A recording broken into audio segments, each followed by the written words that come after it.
नमस्ते हजुरहरुलाई हाम्रो चुलामा स्वागत छ। आज चाहिँ मैले सजिलो तरिकाले अन्डा चिउराको खाजाको रेसिपी लिएर आएको छु। हजुरहरुले सुरुदेखि अन्त्यसम्म हेरेर साथ दिनुहुन्छ भन्ने आशा गर्दछु। बनाउनको लागि चाहिँ मैले सामग्रीहरु सबै रेडी बनाइसकेको छु।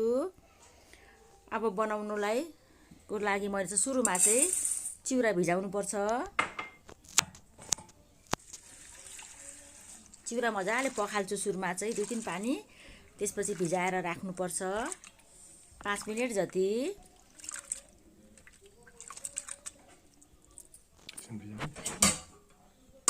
पखाली होरे मैले चाहिँ छोपेर राखेको छु, 5 मिनेट राखेको छु। अब चाहिँ मैले अन्डा फोड्दै छु। 3टा अन्डा लिएको छु मैले चाहिँ। आवश्यकता अनुसार हजुरले लिनु सक्नुहुन्छ, धेर थोर। नुन स्वाद अनुसार। खोर्सानीको धुलो थोरै, जिरा धनियाको धुलो 1 चम्चा, बेसार पनि थोरै। अब यसमा भेजिटेबलहरु हजुरहरुले आफुलाई के लगाउनु मन लाग्छ त्यो लगाएर बनाउन सक्नुहुन्छ। मजाले फिट्नु पर्छ। अब मैले चाहिँ गाजर लिएको छु थोरै, आधी। त्यसपछि बन्दाकोपी मसिनो गरेर काटेर लिएको छु थोरै। टमाटर 2टा, धनिया पत्ता थोरै, प्याज आधी, खोर्सानी 2टा, पिरो पनि थपबाट गर्न सक्नुहुन्छ। अदुवा मसिनो गरेर काटेको छु। अन्डामा चाहिँ अदुवा पनि मिठो हुन्छ यसरी राख्दा। मजाले मिक्स गर्नुपर्छ सबैलाई।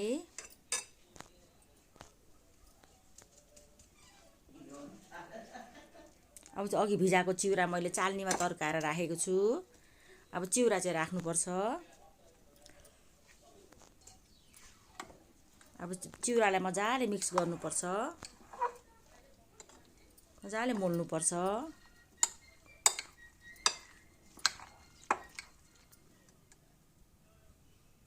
मोलेर पनि मैले रेडी बनाइसकेँ। यो छिटो मिठो खाजा बनाउनलाई सजिलो छ। बनाउनको लागि पनि अब मैले तावा बसाइसकेको छु।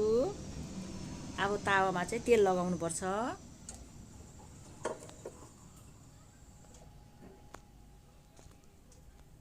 तेल तातिसक्यो।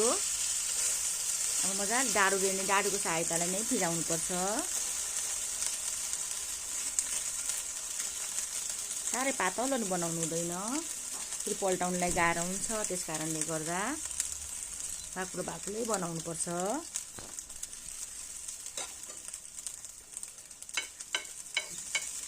अब गोलो बनाउनलाई म चाहिँ चम्चाको सहायताले बनाउँदैछु।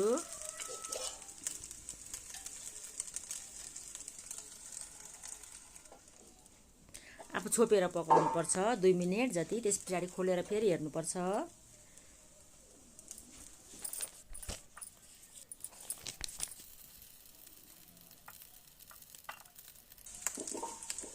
ग्यास चाहिँ सुरुमा हाई बनाउनु पर्छ, पछि चाहिँ मिडियम पारेर पकाउनु पर्छ। अनि मजाले पाक्छ, नभए डढ्छ फेरि।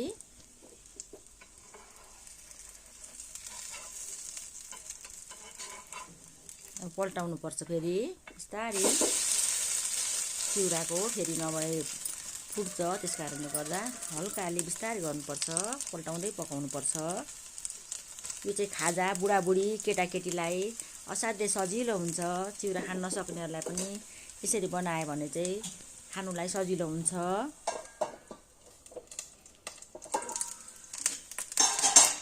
पाहुना आउँदा पनि झट्टपट यो खाजा बनाउँदा पनि हुन्छ। यसरी बनाएको चाहिँ मिठो हुन्छ।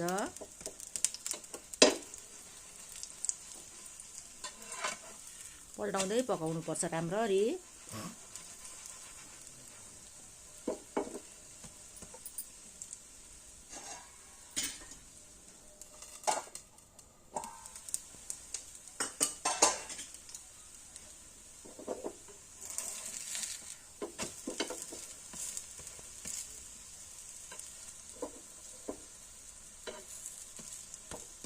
ल पाकेर पनि अब रेडी भइसक्यो।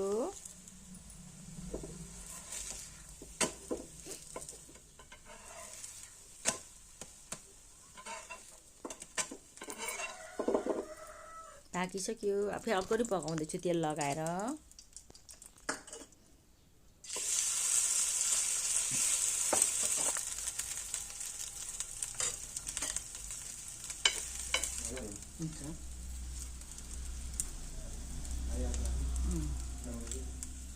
यसरी बनाउँदाखेरि चाहिँ बच्चाहरूले पनि खान्छन्, थाहा पाउँदैनन् भेजिटेबलहरू हालेको। नभए भेजिटेबलहरू खानु गाह्रो मान्छ बच्चाहरूले। आफूहरूलाई के मनपर्छ भेजिटेबलहरू घरमा के छ त्यो लगाएर बनाउन सक्नुहुन्छ।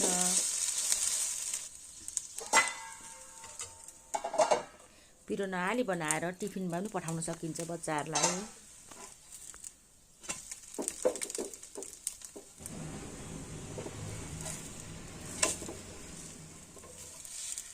सजिलो, छिट्टो, मिठो अन्डा चिउराको खाजा।